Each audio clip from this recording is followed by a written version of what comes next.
Thrissur railway സ്റ്റേഷനിൽ ട്രെയിനിനും പാളത്തിനും ഇടയിൽ വീണ യുവതിയെ അപകടത്തിൽ നിന്ന് രക്ഷപ്പെടുത്തിയ റെയിൽവേ സുരക്ഷാ സേന ഉദ്യോഗസ്ഥർ മുന്നറിയിപ്പുമായി രംഗത്ത്. സ്വന്തം ജീവൻ പണയം വെച്ച് യാത്രക്കാർ സാഹസത്തിന് മുതിരരുതെന്നും രക്ഷാപ്രവർത്തനം നടത്തിയ RPF കോൺസ്റ്റബിൾ KV സന്തോഷ് ജനം TVയോട് വ്യക്തമാക്കി. സാനു കെ സജീവിന്റെ റിപ്പോർട്ടുകൾ. സെക്കന്ദരാബാദിൽ നിന്നും തിരുവനന്തപുരത്തേക്ക് വന്ന ശബരി എക്സ്പ്രസ് തൃശൂർ റെയിൽവേ സ്റ്റേഷനിൽ നിർത്തിയപ്പോൾ ഇന്നലെ ഒരു അപകടമുണ്ടായി. 12:30 ആ സംഭവം നടക്കുന്നത്. ഒരു യുവതി ട്രെയിനിലേക്ക് കയറുന്നു. ട്രെയിൻ എടുത്ത സമയത്താണ് കയറുന്നത്. അവർ കാൽ വഴുതി റെയിൽവേ പ്ലാറ്റ്ഫോമിൽ നിന്നും അതേപോലെ തന്നെ ട്രെയിനിടയിലേക്കും വീഴുന്നു. കാല് ഇതിനുള്ളിലേക്ക് പോകുന്ന സമയത്താണ് ഒരു അത്ഭുത രക്ഷപ്പെടൽ. ആ ദൃശ്യങ്ങളൊക്കെ നമ്മൾ ഇന്നലെ കണ്ടതാണ്. ആ ഒരു രക്ഷപ്പെടൽ നടത്തിയ ഉദ്യോഗസ്ഥൻ സന്തോഷ് എന്ന് പറയുന്ന RPF ഉദ്യോഗസ്ഥനാണ്. അദ്ദേഹം അത്ഭുതകരമായിട്ട് ആ യുവതിനെ ജീവിതത്തിലേക്ക് തിരിച്ചു കൊണ്ടുവരികയായിരുന്നു. എന്തായാലും നമുക്ക് അദ്ദേഹത്തോട് തന്നെ ചോദിക്കാം, ഇന്നലെ എന്തായിരുന്നു സംഭവം ഉണ്ടായി? എങ്ങനെയായിരുന്നു ആ സംഭവം നടക്കുന്നത്? ട്രെയിനിൽ കയറുന്ന സമയത്താണ് ഒരു അപകടം ഉണ്ടായത്. ഇന്നലെ 12:30 ടൈമിലാണ് ട്രെയിൻ സെക്കന്ദരാബാദിൽ നിന്ന് വരുന്ന ശബരി എക്സ്പ്രസ് പ്ലാറ്റ്ഫോം 1 കടന്നു വരുന്നത്. കടന്നു വന്ന് പോകുന്ന സമയത്ത് വണ്ടി മൂവ് ആകുന്ന സമയത്താണ് ഈ ലേഡി പാസഞ്ചർ ജനറൽ കോച്ചിലേക്ക് കയറാൻ ശ്രമിക്കുന്നതിനിടെ വണ്ടി കുറച്ച് മൂവായ കാരണം ബാലൻസ് കിട്ടാത്ത കാരണം ആ പാസഞ്ചർ ട്രെയിനിൻ്റെയും പ്ലാറ്റ്ഫോമിൻ്റെയും നടുക്കിലേക്ക് വീണിരുന്നു. അങ്ങനെ ഈ സമയത്താണ് പെട്ടെന്ന് ആ കുട്ടിയെ ട്രാക്കിലേക്ക് വീഴാതെ പ്ലാറ്റ്ഫോമിലേക്ക് എടുത്തു മാറ്റാൻ ആ സമയത്ത് സാധിച്ചത്. പലപ്പോഴും ഇത്തരത്തിലുള്ള അപകടങ്ങൾ സമാന നിലയിലൊക്കെ നിരവധി നടക്കുന്നുണ്ട്. ഒരു അശ്രദ്ധയാവാം, അല്ലെങ്കിൽ ആ ഒരു ആവേശമാവാം, അത്തരം ഒരു അപകടങ്ങളൊക്കെ ഉണ്ടാവാൻ കാരണം അല്ലേ?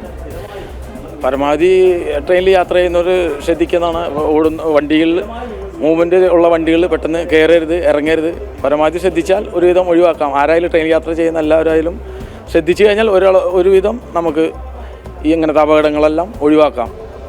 ായിട്ടുള്ള ഒരു പരിശോധനയുടെ ഭാഗമായിട്ടായിരുന്നു ഇന്നലെ അങ്ങ് അവിടെ പോയതും ആ സ്ഥലത്ത് നിന്നതൊക്കെ? ഡ്യൂട്ടിയാണത്. പ്ലാറ്റ്ഫോമിൽ ഡ്യൂട്ടിയായിരുന്നു. കാലത്ത് 8 മുതൽ വൈകിട്ട് 4 മണി വരെയുള്ള ഡ്യൂട്ടി സമയത്താണ് ഇതെല്ലാം സംഭവിച്ചത്. എന്തായാലും അത് ജോലിയുടെ ഭാഗമായിട്ട് നടത്തിയ പരിശോധനയിലാണ് ഇത്തരത്തിലുള്ള ഒരു സംഭവം ശ്രദ്ധയിൽപ്പെടുന്നത്. ആ സമയത്താണ് ഇത്തരത്തിൽ ആ ഒരു യുവതി ഈ ട്രെയിനിൽ നിന്ന് വീഴുന്ന ഒരു സാഹചര്യം ഉണ്ടായത്. ആ സമയത്താണ് ഇത്തരത്തിലുള്ളൊരു രക്ഷപ്പെടൽ നടത്തിയതെന്നാണ് ഉദ്യോഗസ്ഥനായിട്ടുള്ള സന്തോഷ് വ്യക്തമാക്കുന്നത്. നമുക്കെന്തായാലും ഈ പലപ്പോഴായിട്ട് ഈ ഒരു അപകടങ്ങൾ ഇത്തരം റെയിൽവേ സ്റ്റേഷനിലൊക്കെ പലപ്പോഴും ഇത്തരം ഒരു അപകടങ്ങൾ ഉണ്ടാവാറുണ്ട്. അത് യാത്രക്കാരുടെ ഒരു അശ്രദ്ധയാണോ, അല്ലെങ്കിൽ ഒരു പെട്ടെന്ന് ട്രെയിനിൽ കയറാനുള്ളൊരു വ്യഗ്രത കൊണ്ടാണോ ഇങ്ങനെ സംഭവിക്കാറുള്ളത്? തീർച്ചയായിട്ടും യാത്രക്കാരുടെ അശ്രദ്ധയാണ്. വളരെ അശ്രദ്ധമായിട്ടാണ് ഇത്തരം സാഹചര്യങ്ങളിൽ യാത്രക്കാർ ട്രെയിനിലേക്ക് കയറാൻ ശ്രമിക്കാറുള്ളത്. യാത്രക്കാർ അവരുടെ ഒരു ധൃതിയിൽ ഏതെങ്കിലും ഒരു വണ്ടി വിട്ടുപോയാൽ പലപ്പോഴും അവർക്ക് പല കാര്യങ്ങളും ചെയ്യാൻ പറ്റാതെ പോകും എന്നുള്ളൊരു ബോധ്യം കൊണ്ടായിരിക്കണം അവർ ഈ ട്രെയിനിലേക്ക് ചാടി കയറാൻ ശ്രമിക്കുന്നത്. പക്ഷേ ആ ധൃതിയിലുള്ള ആ ചാടിക്കയറ്റം അവരുടെ മൈൻഡ് സെറ്റ് ശരിയല്ലെങ്കിൽ അവരുടെ ബാലൻസ് നഷ്ടപ്പെടും. ട്രെയിനിൻ്റെ സ്പീഡിനനുസരിച്ച് അതല്ലെങ്കിൽ പ്ലാറ്റ്ഫോമിലെ മഴയുടെ കണ്ടീഷനൊക്കെ അനുസരിച്ച് അവരുടെ ബാലൻസ് നഷ്ടപ്പെടും. താഴെ വീണ് കഴിഞ്ഞാൽ പ്ലാറ്റ്ഫോമിൻ്റെ ട്രെയിനിന് ഇടയിൽ ചെറിയൊരു ഗ്യാപ്പേ ഉള്ളൂ. തീർച്ചയായിട്ടും എന്തെങ്കിലും തരത്തിൽ സ്ഥിരമായിട്ടുള്ള ഒരു അംഗഭംഗം അതല്ലെങ്കിൽ മരണം സംഭവിക്കാവുന്ന ഒരു അപകടത്തിലേക്ക് അത് കൊണ്ടെത്തിക്കും അവരെ.